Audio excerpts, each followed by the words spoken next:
Hello नमस्कार, मी कोमल माने या blog चॅनलवरती नवीन एका व्हिडिओ ब्लॉगमध्ये तुम्हा सर्वांचं मनापासून स्वागत करते. आणि आज मी घेऊन आलेली आहे रसमची रेसिपी.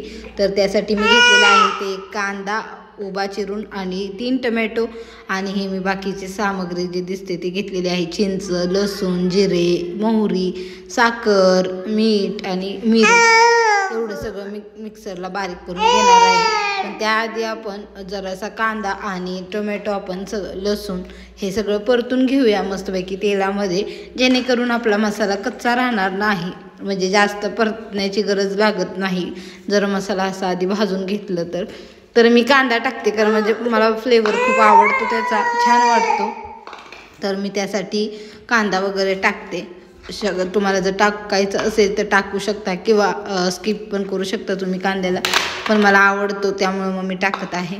आणि हे सगळं छानपैकी परतून घ्यायचं चांगलं.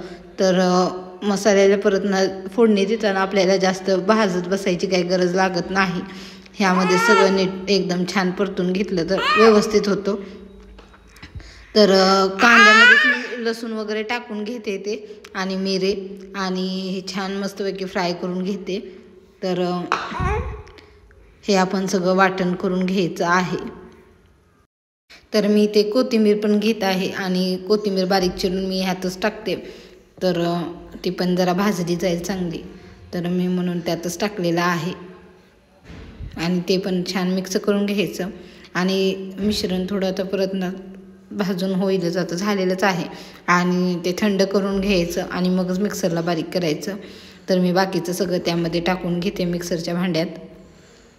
चिंचेनं छान लागतं, म्हणजे भारी चव असते आणि राईस बरोबर तर एकच नंबर लागतं.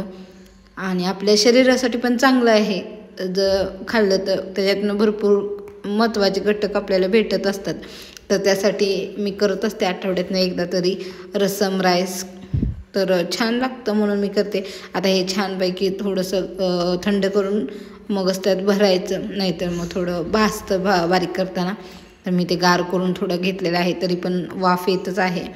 नॉर्मल थोडीशी हवा लागून दिलेली आहे. आणि मग त्यात मिक्सरला हे करून घ्यायचं. आणि त्यामध्ये मी थोडंसं पाणी पण टाकलेलं आहे, जेणेकरून गार पण होईल. आणि इथे माझा मसाला बारीक करून झालेला आहे. तर आता आपण त्याच कढईमध्ये बाकी नंतरची फोडणी टाकून घ्यायची आहे. तर मी ते तेल घेतलेलं आहे,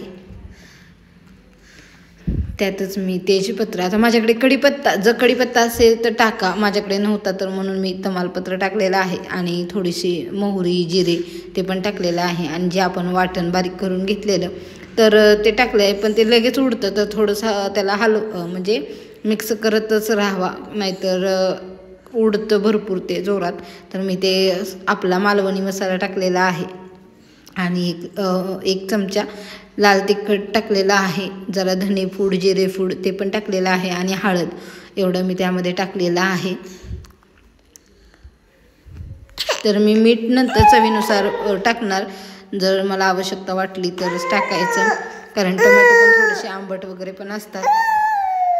तर मध्ये मध्ये तुम्हाला माझ्या मुलीच्या रडण्याचा आवाज येईल, पण आता मी मुलीला ठेवून काही एडिटिंग करू शकत नाही, कारण ती काही झोपत नाही.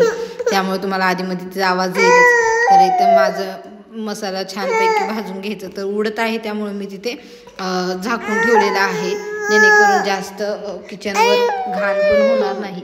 आणि जे आपण मिक्सरच्या भांड्यात बारीक करून घेतलेलं पण थोडंसं राहिलेलं, ते छानपैकी धुवून वगैरे घ्यायचं, कारण शिल्लक काही राहायला नको.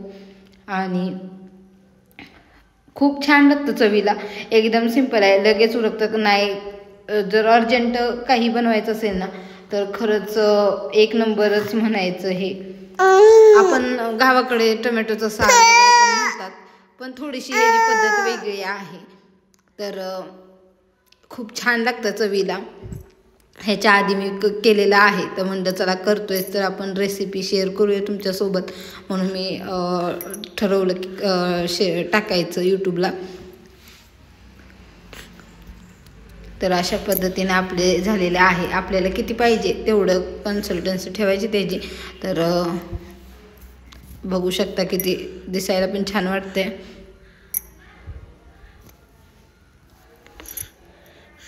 आणि आजूबाजूला बघू शकता किती उडलेलं आहे. तर ते भरपूर उडतं मसाला भाजताना, म्हणून मग आधीच भाजून घेतलं की जास्त काही ताप पडत नाही.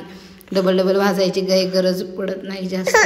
आणि आता मी त्यामध्ये मीठ टाकते. थोडंसं कमी वाटलं मला मीठ, म्हणून मग मी टाकत. तर त्यामधून पण आता वरून पण मी कोथिंबीर टाकत आहे. आपण वाटण बारीक करताना पण थोडी कोथिंबीर टाकलेली, तर आता म्हटलं हे जरा वरून पण चिरून टाकावी, म्हणून हे धुवून वगैरे मी टाकलेली आहे कोथिंबीर. खूप छान लागतं आणि 5 मिनटात तयार होतं, जास्त वेळ लागत नाही. आणि कालवणाला काही करत नसलं तर सहज आपण करू शकतो. टोमॅटो तर प्रत्येकाच्या घरात असतात शिल्लक. तर एकदम इझी रेसिपी आहे आणि टेस्टी पण खूप आहे आणि हेल्दी पण आहे. त्यामुळे नक्की बनवून बघा. आणि व्हिडिओ जर आवडला तर आपल्या व्हिडिओला नक्की लाईक, कमेंट आणि आपल्या चॅनलला सबस्क्राईब करायला विसरू नका. माझ्या साध्यासुद्धा रेसिपी असतात, तर प्लीज सपोर्ट करत जावा आणि कमेंटही करत जावा. काही चुकत असेल तरी सांगत जावा. तर अशा प्रकारे आपलं रसम झालेला आहे आणि हे बघू शकता फायनल लुक त्याचं. तर खूप छान टेस्टी झालेलं आहे. नक्की खावा, हेल्दी खावा आणि छान राहावा. भेटूया आपण नंतरच्या व्हिडिओमध्ये. तोपर्यंत श्री स्वामी समर्थ.